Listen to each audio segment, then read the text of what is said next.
Excelentíssimos desembargadores que compõem essa douta Câmara de Julgamento, meu nome é Dr. Júlio Elianai de Melo Lima. Aqui está a minha credencial da OAB do Rio Grande do Sul, 126605. Processo em que a apelante é a minha cliente Maria Portal de Souza,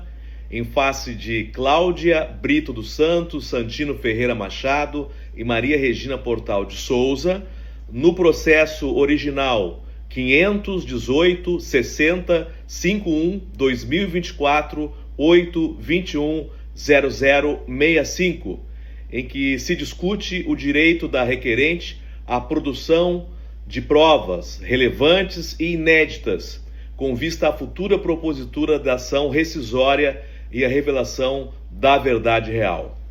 Pois bem, meritíssimos, trata-se de uma apelação em face da sentença que julgou extinto o processo, não permitindo a confecção da prova para ação rescisória. Ocorre que duas testemunhas que não puderam ser encontradas na época do processo original, visto que descobriu-se o contato e endereço delas posteriormente ao julgamento do feito original, sendo elas o senhor Sérgio e a senhora Marion, um casal que inclusive eram empregadores da apelante Maria Portal, os quais concederam empréstimo em dinheiro para que ela adquirisse o imóvel objeto da ação de emissão da posse e declararam via escrito confirmando a versão de Maria Portal à apelante. Ora, isso incide no ponto a súmula 235 do STJ. Segundo a jurisprudência do STJ, a prova nova apta a aparelhar a ação rescisória, fundada no artigo 966, inciso 7º do Código de Processo Civil 2015, diz respeito àquela que, já existente à época da decisão rescindenda, era ignorada pelo autor ou da qual não pôde fazer uso por motivos alheios à sua vontade, apta por si só a lhes assegurar um pronunciamento jurisdicional distinto daquele proferido, situação aqui verificada. Essa decisão consta no AR número 6.980 do Distrito Federal, relator ministro Gurgel de Faria, primeira sessão, julgado em 28 de 9 de 2022. Pois bem, é o caso dos autos. A minha cliente, a senhora Maria, ela ficou sabendo desse caso durante o julgamento do processo, no sentido de que as testemunhas não estavam mais no endereço, não se tinha telefone e contato delas, e posteriormente ao julgamento, como falei, ela ficou sabendo como contatá-los, e ela prova que recebeu o empréstimo deles a fim de adquirir o imóvel em questão. No evento 9, na sentença, o magistrado de origem simplesmente desconsiderou o arrolamento durante a fase de instrução, deixando de intimar e ouvir testemunhas essenciais, o que por si só compromete irremediavelmente a validade da decisão proferida.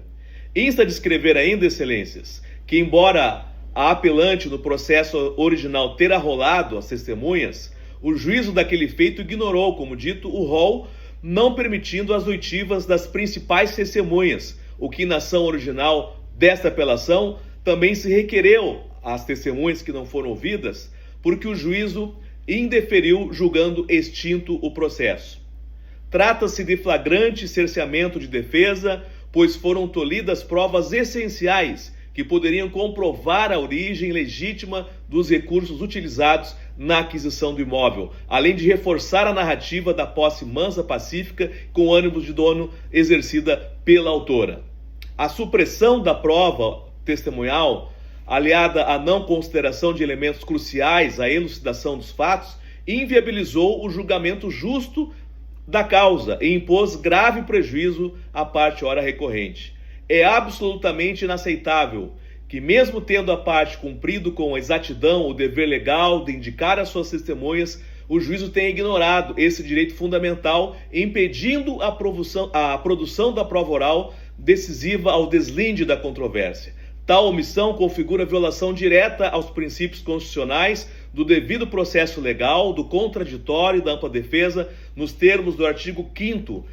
da Constituição Federal. Somando-se a isso a existência de novas provas relevantes e decisivas que não foram apresentadas anteriormente por motivo plenamente justificado, a autora não tinha conhecimento da real extensão dos atos praticados em seu desfavor, os quais somente vieram à tona após a prolação da sentença. Um segundo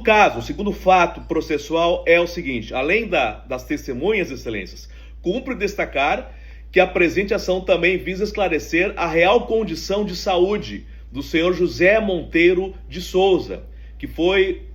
o falecido genitor da apelante, o pai da autora, então, que a época em que foi lavrada a procuração pública em favor da sua filha Mara Regina Portal de Souza, apelada, conferindo-lhe poderes para regularizar e vender o imóvel objeto da lide. Documentos médicos comprovam que naquele período o outorgante se encontrava hospitalizado em razão de um quadro de broncopneumonia e desnutrição, conforme o atestado médico responsável, Dr. Paulo Ricardo Alves, que tem o CREMERS 35717. Embora o profissional tenha declarado que houve melhora clínica com o uso de antibióticos, o prontuário revela que o paciente recebeu alta apenas no dia 6 de agosto de 2013, enquanto que a procuração foi lavrada dias antes, em 30 de julho de 2013, portanto durante a internação hospitalar. Mais grave ainda é o fato de que o senhor José Monteiro era analfabeto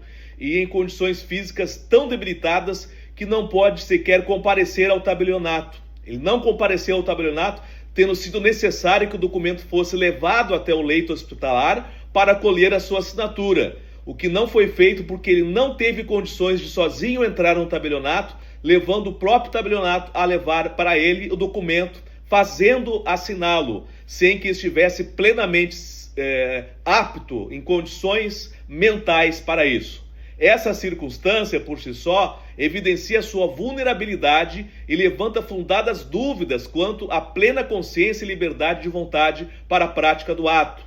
Ainda que não se tenha alegado interdição formal ou incapacidade civil no momento da alienação, é inegável que a situação demandava a mínima cautela do juízo quanto à lisura e validade desse negócio jurídico, sobretudo diante da celeridade com que o imóvel foi transferido a terceiro, a senhora Cláudia Maria Brito dos Santos, que também é apelada. Importa destacar que o senhor José Monteiro de Souza faleceu em decorrência da insuficiência respiratória aguda, bronquipneumonia, desnutrição, neoplasia maligna da cabeça, condições que evidenciam,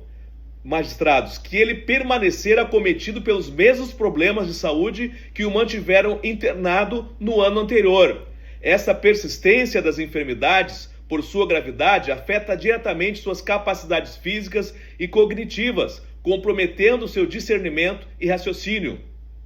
Ademais, a mãe do requerente faleceu em 16 de abril de 2014, vítima de neoplasia maligna,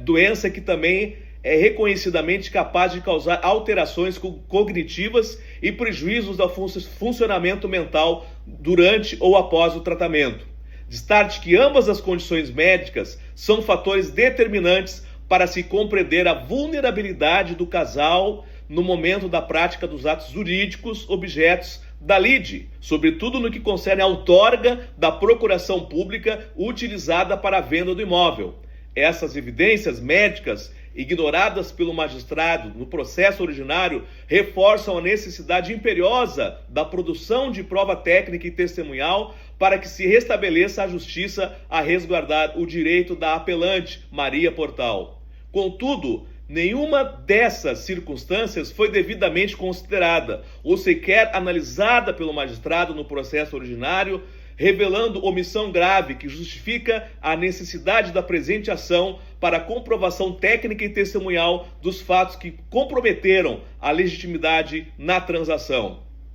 É o que se requer, em nome da legalidade, da boa-fé processual e do compromisso desta Corte com a verdade real e o Estado de Direito, pelo que se ratifica o provimento desse recurso para que a parte apelante possa ter continuidade na ação, confeccionando a prova nova para a ação rescisória. Meu muito obrigado.